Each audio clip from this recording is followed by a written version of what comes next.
Hello दोस्तों, नमस्कार। स्वागत है आप सभी लोगों का स्टडी आईक्यू के साथ आप लोग जुड़ चुके हैं। दोस्तों, मैं शुभम सरधालिया एक और विषय पे बात करने के लिए आ चुका हूँ। आप इंस्टाग्राम, फेसबुक या टेलीग्राम के माध्यम से मेरे साथ कनेक्ट कर सकते हैं। कोई भी आपका डाउट है, कोई आपकी क्वेरी है, आप मुझसे यहाँ पर पूछ सकते हैं। दोस्तों, मैं बात करने के लिए आपके साथ जुड़ा हूँ। कुछ समय पहले आज सुबह महान कथक नृतक श्री बिरजू महाराज का निधन हो गया। श्री बिरजू महाराज पूरे हिंदुस्तान की एक महान हस्ती थे। हिंदुस्तान की सांस्कृतिक विरासत, कल्चरल हेरिटेज को संजोए रखने में इन्होंने एक बहुत बड़ी भूमिका निभाई और आज सुबह श्री बिरजू महाराज का निधन हो गया। हम बात करेंगे श्री बिरजू महाराज के जीवन के बारे में। पूरे हिंदुस्तान में अगर कथक नृत्य की बात होती थी तो बिरजू महाराज का नाम सबसे पहले आता था। भारत ही नहीं, दुनिया भर में, दुनिया के नक्शे पर भारत की सांस्कृतिक कला कथक नृत्य को उभार कर इन्होंने हिंदुस्तान का नाम हर जगह पे रोशन किया। आज इनके निधन पर हम इन्हें श्रद्धांजलि अर्पित करते हैं और इनके जीवन के बारे में कुछ जानकारी यहाँ प्राप्त करें। तो पूरे के पूरे विश्व में, पूरी दुनिया में भारतीय नृत्य की कथक को एक बड़ा मुकाम दिलाने वाले श्री बिरजू महाराज, आज सुबह उनका स्वर्गवास हो गया। आप सभी ने इन्हें देखा होगा, इनके बारे में सुना होगा। इनका जन्म फरवरी 4 1937 को हुआ था और ये एक बड़ा नाम रहे जब भी बात कथक नृत्य की हुई। He was a leading exponent of कालका बिंदादिन घराना।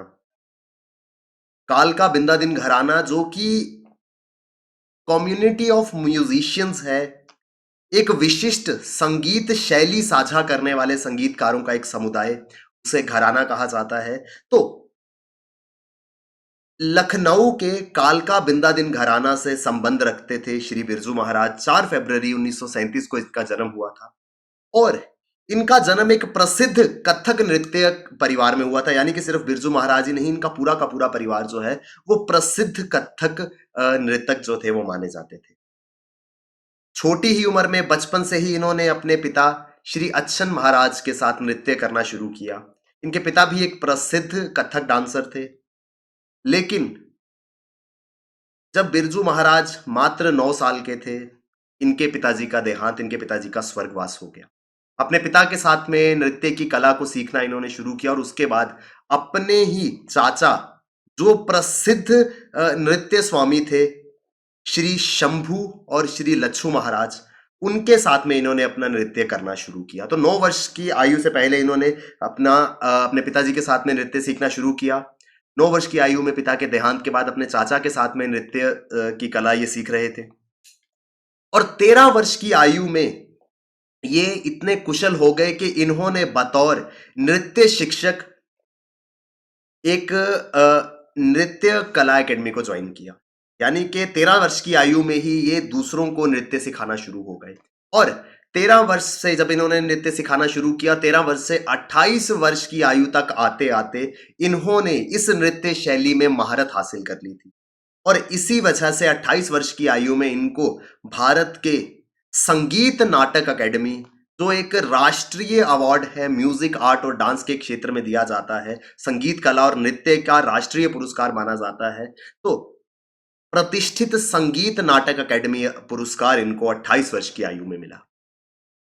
इन्होंने कथक केंद्र में काफी लंबे समय तक नृत्य सिखाया। 1998 में ये सेवानिवृत्त हुए। ही रिटायर्ड फ्रॉम कथक केंद्र इन 1998 और उसके बाद इन्होंने अपना खुद का डांस स्कूल शुरू किया जिसे नाम दिया गया कला आश्रम। कला आश्रम को इन्होंने 1998 में शुरू किया, जहां पर ये सेवानिवृत्त होने के बाद भी नृत्य सिखाया करते थे। नृत्य शिक्षक के रूप में ये हमेशा मानते थे कि इंसान को लगातार नई नई चीजें सीखते रहना चाहिए। भले ही वो हिंदुस्तान के सबसे महान नृतक थे कथक डांस के, लेकिन फिर भी वो निरंतर नई नई चीजें सीखने का प्रयास करते रहते थे और यही चीज अपने शिक्षकों को भी सिखाते थे। उन्होंने अपनी कला को, अपने नृत्य को सिर्फ और सिर्फ डांस फॉर्म नहीं समझा। वो मानते थे कि ये एक तरीका था परमात्मा से, डिवाइन शक्ति से जुड़ने का। इस वजह से वो अपने नृत्य को साधना कहा करते थे। तो अपने कर्म को, जिसे कहते हैं कि अपने कर्म को पूजा समझिए, वैसे ही अपने काम को साधना भक्ति के साथ में जोड़ करके देखते थे कि ये एक जरिया था ईश्वर से, परमात्मा से जुड़ने का। उन्होंने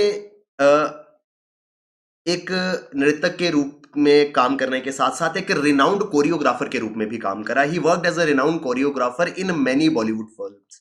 बहुत सारी बॉलीवुड फिल्मों में उन्होंने कोरियोग्राफर के रूप में कार्य करा। उनकी जो फेमस रचनाएं हैं उसमें शामिल है, ही composed music and sang for 2 dance sequences in Satyajit Ray's Shatranj Ke खिलाड़ी। तो सत्यजीत रे की प्रसिद्ध फिल्म शतरंज के खिलाड़ी में इन्होंने संगीत भी दिया और 2 डांस सीक्वेंसेस के लिए गाना भी गाया था। इसके अलावा इन्होंने Kathak dance sequences famous Bollywood films जैसे कि डेढ़ इश्किया, उमराव जान, बाजीराव मस्तानी, ऐसी फेमस बॉलीवुड मूवीज जो संजय लीला बंसाली द्वारा बनाई गई, उसमें इन्होंने अपना कथक डांस सीक्वेंस को कोरियोग्राफ किया। यानी कि बचपन से लेकर के अपने अंतिम समय तक इन्होंने अपना जीवन संपूर्ण रूप से नृत्य को, कथक को समर्पित कर दिया था। इनके काम के लिए, इनकी महान कला के लिए 1986 में श्री बिरजू महाराज को पद्म विभूषण से नवाजा गया था और साथ ही इनको संगीत नाटक अकेडमी अवार्ड, कालिदास सम्मान आदि भी दिए गए। अपने पूरे के पूरे जीवन काल में कथक नृत्य को दुनिया के नक्शे पर उभारा इन्होंने। आज हिंदुस्तान का कथक नृत्य दुनिया भर में प्रसिद्ध है। इसका पूरा का पूरा श्रेय श्री बिरजू महाराज को जाता है। हम आज उन्हें नमन करते हैं, उन्हें श्रद्धांजलि अर्पित करते हैं।